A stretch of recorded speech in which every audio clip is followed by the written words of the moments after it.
634వ ప్రవచనాన్ని ఈరోజు తెలుసుకుందాము. రియాజు సాలిహిన్ ముస్లిం షరీఫ్ దీని యొక్క సంకలనకర్త. మహాప్రవక్త ఏం చెప్పారు అంటే,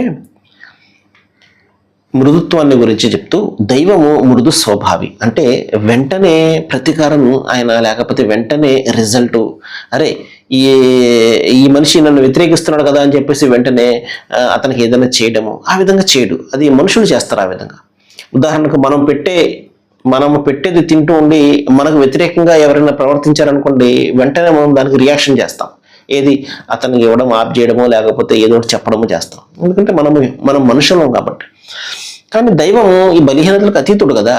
కాబట్టి ఆయన సౌమ్యంగా ఉండడము, మృదుత్వాన్ని పాటించడం అనేది దైవం యొక్క గుణాలు. అవకాశాలు ఇస్తారు. సరే ఈరోజు ఈ విధంగా ఉన్నాడు, సరే రేపైనా మారతాడేమో, ఎల్లుండైనా మారతాడేమో, ఆ తర్వాతైనా మారతాడేమో. మరణం వరకు కూడా దైవం అతనికి అవకాశాలు ఇస్తూనే ఉంటాడు. తప్పు తెలుసుకుంటాడు అని చెప్పేసి మహాప్రవక్తలు ఏం చెప్పారు అంటే, దైవము మృదు స్వభావి, ఆయన మృదుత్వాన్ని ఎక్కువగా ఇష్టపడతాడు. కాఠిన్యం వల్ల కానీ మరే ఇతర విషయం వల్ల కానీ ప్రసాదించినది ఆయన మృదుత్వం మూలంగా ప్రసాదిస్తాడు. ఆయన స్వయంగా మృదు స్వభావి కాబట్టి మృదుత్వాన్ని ఎవరైతే ఇష్టపడతారో, మృదుత్వాన్ని ఎవరైతే పాటిస్తూ ఉంటారో, అవలంబిస్తూ ఉంటారో, వారిని దైవం ఎంతగానో ఇష్టపడతాడు. కరెక్టే కదండి. మనకు నచ్చినటువంటి విషయం ఏదైనా చేసినప్పుడు సహజంగా వారి పట్ల మనకు ఒక మంచి పాజిటివ్ అయినటువంటి ఆలోచన కలుగుతుంది కదా. దైవం కూడా అంతే.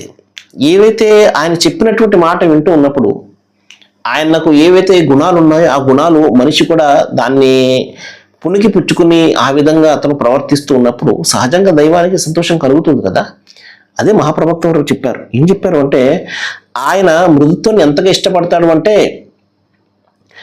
కాఠిన్యం వల్ల కానీ మరే విషయం వల్ల కానీ ప్రసాదించినది మృదుత్వం మూలంగా ప్రసాదిస్తాడు. మనిషి కఠినంగా ఉండడం వలన, అదేవిధంగా మరొకటి అవలంబించడం వలన అతనికి స్వయంగా నష్టం కదా.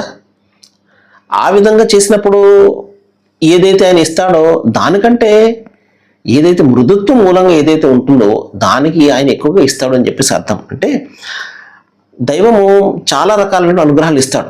ఏమంటే మనకు అందులో మనం కోరినవి ఉంటాయి, కోరనవి కూడా ఉంటాయి. అయితే మృదుత్వం మూలంగా ఆయన ఇచ్చేది అన్నింటికంటే ఎక్కువగా అని చెప్పేసి ప్రవక్త ఇక్కడ ఒక ప్రోత్సాహం ఇక్కడ మనకు చెప్తున్నారు, ఒక ఎంకరేజ్మెంట్ ఇక్కడ మహాప్రవక్తలు ఇస్తున్నారు. కాబట్టి మహాశిలారా, మృదుత్వాన్ని పాటిద్దాము, అందరితో కూడా మంచిగా ఉందాము, అందరినీ కూడా కలుపుకుని వెళ్దాము. సరే, దైవానికి సంబంధించినటువంటి మన విభేదాలు ఏవైతే ఉన్నాయో దైవం వద్ద మనము అది తీర్చుకునే అవకాశం ఉంది. ఇక్కడ మాత్రం మనము మానవీయ విలువలు ఏవైతే ఉన్నాయో, మానవ సంబంధాలు ఏవైతే ఉన్నాయో వాటిని మాత్రం మనము కాపాడదాం. సర్వేజన సుఖభవంతు. Thank you.